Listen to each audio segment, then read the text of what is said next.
importe l'emplacement géographique d'une ville, sa taille, il y a toujours une opportunité de découvrir des méthodes innovantes afin d'atteindre son plein potentiel. Les défis sont de plus en plus nombreux pour les municipalités des régions éloignées, mais celles-ci bénéficient aussi d'un vaste champ d'opportunités inexploitées. Et c'est avec plaisir que j'invite Jean-François Cacou, directeur général de la ville de Percé, pour nous parler de la manière d'utiliser l'intelligence collective dans le but d'atteindre une ville plus prospère. Bienvenue, Jean-François. Bonjour, Ravi. Comment vas-tu? Ça va super bien et toi? Bien, merci. Dans le but d'optimiser le temps, la scène est à toi et c'est clair que je vais te revenir avec des questions par la suite. Ok, super. Merci beaucoup. Écoutez, bonjour à tous. Aujourd'hui, il me fait plaisir de vous parler de Percé. Et Percé, en fait, c'est une perle. C'est une perle du Québec et ça fait 1 an et demi que je suis maintenant le directeur général de cette ville. C'est une ville qui a beaucoup de potentiel, malgré le fait qu'on est une municipalité de région éloignée. On a quand même un potentiel reconnu à travers le Québec parce qu'il faudrait le savoir, Percé en fait vit d'une économie saisonnière et cette économie-là qui est basée essentiellement sur le tourisme fait qu'on reçoit 500 000 visiteurs chaque année. Ça crée aussi un contraste au niveau économique parce que ça désaisonnalise notre économie. Donc, on vit clairement de 4 mois sur 12 et d'aucuns nous qualifiaient il n'y a pas si longtemps de ville fantôme l'hiver. Sauf que nous, avec le nouveau conseil municipal, on a décidé de se tourner vers la prospérité en disant qu'on était capable de pouvoir s'assumer et puis de pouvoir aussi aller chercher un potentiel dans ce qu'on pouvait être comme ville de région et puis pousser aussi au niveau de notre leadership. Donc, on a commencé à se poser des questions, notamment sur qu'est-ce que c'était la prospérité, et puis qu'est-ce que ça représentait une ville prospère. Et on a vu que c'était un état d'esprit. C'était le courage de pouvoir se poser des questions existentielles et puis d'être capable de discerner aujourd'hui ce que nous réservait demain afin de pouvoir s'y préparer. Et dans cette réflexion, on a dit comment concrètement on peut aller vers ça, fait qu'on a décidé de plonger notre regard dans l'avenir en se disant qu'est-ce que nous réserve demain. Et puis on a comme subdivisé notre réflexion en 4 grandes catégories. On a vu que l'avenir nous réservait éventuellement des changements radicaux dans notre façon de voir les choses, notamment au niveau des changements climatiques, de l'accélération de l'innovation, du vieillissement de la population et puis aussi la complexification du monde et puis de son économie. Mais que par rapport à ça, on se dit, ça nous prend un cercle vertueux avec des axes de réflexion ou des axes d'action qui vont nous permettre de pouvoir approcher cette complexité-là en toute assurance. Du coup, on s'est fixé 3 grands axes. Le premier axe, c'est le leadership pour faire preuve d'avant-gardisme face à l'incertitude.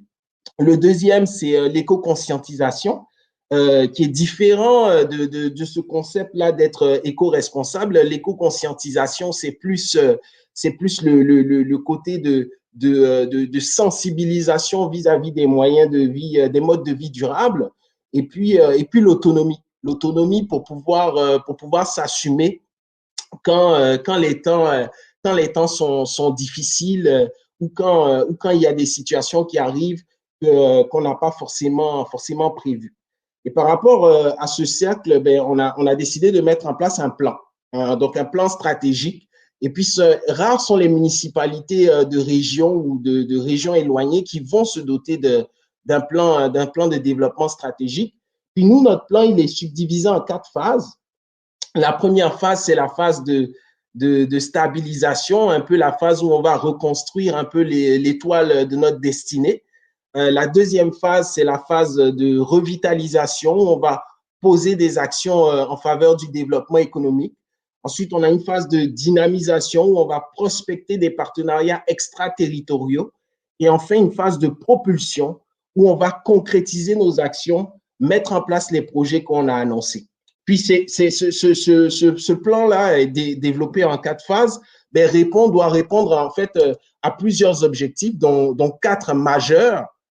Et puis, on les a subdivisés en 4 grandes familles pour justement avoir tout le temps cette conscience que ça a un impact sur notre territoire et puis aussi sur le développement de notre économie. Donc, on a des objectifs démographiques parce qu'on vit clairement ici à Percé une dévitalisation. Donc, on veut consolider notre solde migratoire et puis le rendre positif pour attirer des nouvelles personnes. On a aussi des objectifs financiers pour diversifier nos revenus et éviter de dépendre tout le temps sur la taxe foncière parce qu'au Québec et au Canada, on a à peu près 70% des municipalités, la plupart des municipalités dépendent à 70% de la taxe foncière. Et puis des objectifs territoriaux pour répartir de façon égale la migration sur le territoire.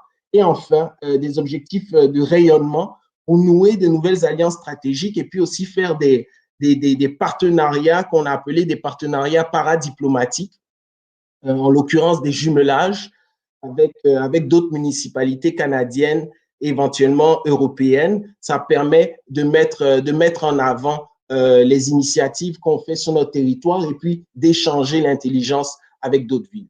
Par rapport à ces objectifs, on s'est dit, ben, c'est bien, on a un plan, on a des objectifs, mais ça nous prend des projets qui vont premièrement impulser dans la communauté des initiatives, renforcer notre économie de façon intelligente et puis diversifier aussi notre force qui est le tourisme d'agrément. Alors, le premier projet sur lequel on s'est penché, c'est on a réalisé à Percé qu'on avait un potentiel au niveau agricole, mais c'était de mettre en place une école d'agriculture innovante pour transformer le tourisme d'agrément en agrotourisme.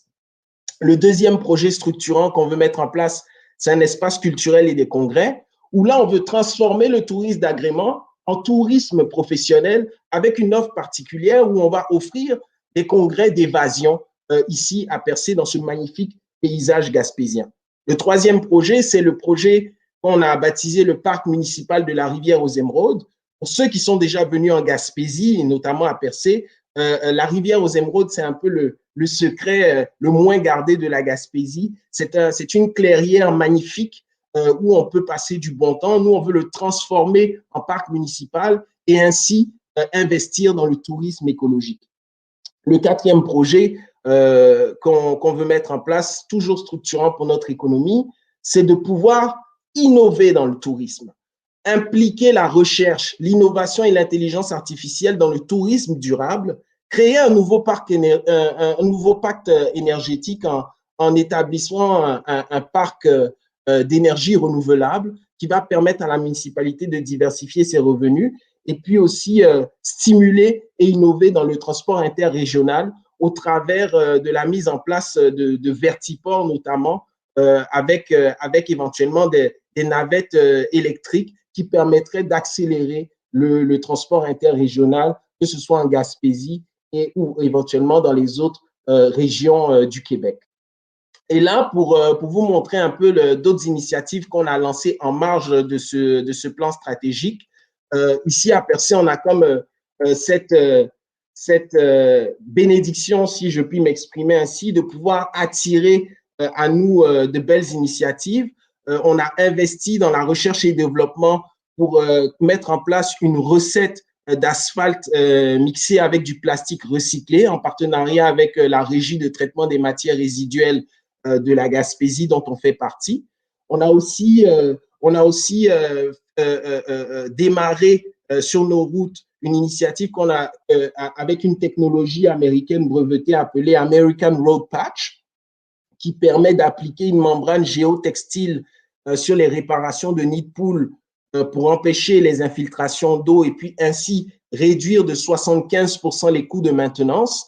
Et puis, on fait partie du groupe de travail Rover, qui est une application d'intelligence artificielle qui détecte automatiquement les nids de poules et les géolocalise sur les cartes de la municipalité. Donc, nous, ça nous permet, avec ces 3 initiatives, premièrement, de réduire nos coûts en réparation des routes, de réduire nos coûts de maintenance et puis aussi d'être plus performants dans notre gestion du réseau routier. Puis, ma présentation tire à sa fin, donc je vous partage des magnifiques photos de notre belle ville, notamment l'église dont je vous ai parlé tout de suite, la rivière aux émeraudes, la plateforme vitrée suspendue du Géoparc mondial UNESCO et d'autres paysages magnifiques de Percé. Et ce sera mon plaisir de vous accueillir chez nous. Et voilà, merci beaucoup. Merci Jean-François. Je crois qu'il y a beaucoup de personnes qui ont découvert ou redécouvert la ville de Percé cet été. Yes, effectivement, cet été, beaucoup de personnes, oui, beaucoup de personnes. Donc, tu avais dit normalement, c'est à peu près 500 000. Est-ce que cette année, ça a explosé? Est-ce que ça l'a doublé ou vous n'avez pas encore les chiffres? Ben, il y a de fortes chances. Il y a de fortes chances que cette année, on est augmenté. On a déjà les chiffres. On a réalisé une étude des retombées économiques du tourisme à Percé et puis on a confirmé qu'on avait effectivement 500 000 personnes qui nous visitaient chaque été. C'est marrant parce qu'on est une ville, on est considéré comme une petite ville, mais on est une grande ville parce qu'on fait 1,2 fois Montréal. Mais cette année, on pense qu'on a dépassé le record justement à cause de la situation. Je vais me tourner vers le public parce qu'on a une question, Jean-François, de Aaron. Aaron nous demande, est-ce qu'il y a des incitatifs financiers pour amener des gens à visiter la ville de Percé? Ben, il n'y a pas vraiment d'incitatifs financiers. Et puis, ce que je vais dire, c'est en toute humilité, je pense que Percé n'a pas besoin d'inciter les gens à la visiter. De par son paysage qui est magnifique. Et, Instagram et Facebook ont beaucoup aidé. Pardon? Instagram et Facebook ont beaucoup aidé. Instagram et Facebook ont beaucoup aidé. Certains endroits de la municipalité, j'aimerais qu'ils fassent doucement sur Instagram et puis Facebook, parce qu'on veut quand même les préserver, on veut préserver l'espace naturel, mais effectivement, de par sa célébrité, Percé attire de tous les horizons. On reçoit beaucoup de Québécois, de Canadiens, d'Européens et puis aussi d'Asiatiques du Sud. Je crois que tu as dit le bon terme, Jean-François. De par sa célébrité, on peut maintenant dire que la ville de Percé est célèbre. Mais j'avais une petite question pour toi. Donc oui, il y a beaucoup de visiteurs, il y a beaucoup de tourisme, mais est-ce qu'il y a des objectifs pour augmenter également la population à la ville de Percé? Je regarde par exemple toi qui habitais dans une ville urbaine, je crois à Montréal, si Noah ne se trompe pas. Non, et ensuite, Noah se trompe déménager à la ville de Percé. Donc, est-ce qu'il y a des incitatifs? Pour le déménagement en région, c'est clair qu'il y a des incitatifs provinciaux, fédéraux aussi, notamment au niveau des crédits d'impôt pour les jeunes qui s'installent en région éloignée. Il y a aussi des crédits d'impôt sur le transport interrégional. C'est clair qu'il y a toujours beaucoup plus à faire parce que nous, nos problèmes, on les prend à bras le corps, on met en place des initiatives. Les projets que j'ai présentés sont des projets structurants qu'on va réaliser, on va se donner tous les moyens pour les réaliser. On est convaincu qu'il va y avoir un impact régional au niveau des retombées économiques sur ces projets, mais c'est important d'avoir une réflexion en amont, notamment au niveau du système provincial et fédéral. Puis, il y a 2 jours, on était sur une table ronde et il y avait le président du Conseil du Trésor canadien. Puis je lui ai posé une question très simple. J'ai dit, ben, on veut stimuler le logement au Canada. Puis nous, ici, notre problème, c'est pas le logement social, c'est le logement des gens qui viennent s'installer ici parce que le secteur de la construction n'est pas compétitif. Fait que je pense, c'est d'avoir cette intelligence-là, de savoir que tout est connecté. Puis comment est-ce qu'on peut rendre notamment le secteur de la construction plus compétitif pour permettre aux gens, au-delà des crédits d'impôt, de venir aussi s'installer en Gaspésie et puis de construire leur maison ou d'acheter une maison et puis faire des rénovations éventuellement. Et puis peut-être une dernière question pour toi, Jean-François. Je me demandais, est-ce que tu crois que selon toi, innover au sein d'une ville pour la rendre plus intelligente, vu que c'est notre thématique. Oui. Est-ce que la densité de la population est importante également? Parce que là, j'étais agréablement surprise de voir tout ce qui était attrait en intelligence artificielle. Yes. Toi, qu'est-ce que tu aurais à leur dire? Ben, écoute, merci beaucoup pour cette question parce que je pense que l'économie vers laquelle on s'en va, la pondération démographique n'est pas forcément un synonyme de richesse. Par contre, innover, ça veut dire améliorer la qualité de vie des gens. Fait que ce n'est pas parce qu'on n'a pas besoin d'être 100 000 pour innover. On a juste besoin qu'il y ait 2-3 êtres humains quelque part pour innover. Parce que notre objectif, c'est d'améliorer la qualité de vie des gens. Fait que c'était mon focus. Dès que je suis arrivé à la ville de Percé, c'était mon focus. Et puis, j'ai pas eu peur de parler dans une région éloignée d'intelligence artificielle. Pas du tout. Et puis, j'ai été bien reçu. Et aujourd'hui, on se retrouve avec une application qui est capable de détecter automatiquement les nids de poules. C'est merveilleux parce qu'on n'avait pas de moyens pour justement gérer ça. Désolé. Ben, merci beaucoup, Jean-François. Écoute, j'aurais pu continuer à te poser des questions. On me mentionne que j'ai déjà dépassé mon temps. Okay. Alors, je te remercie beaucoup pour ta présentation. Super. Merci beaucoup, Ravi. Merci. Bye bye.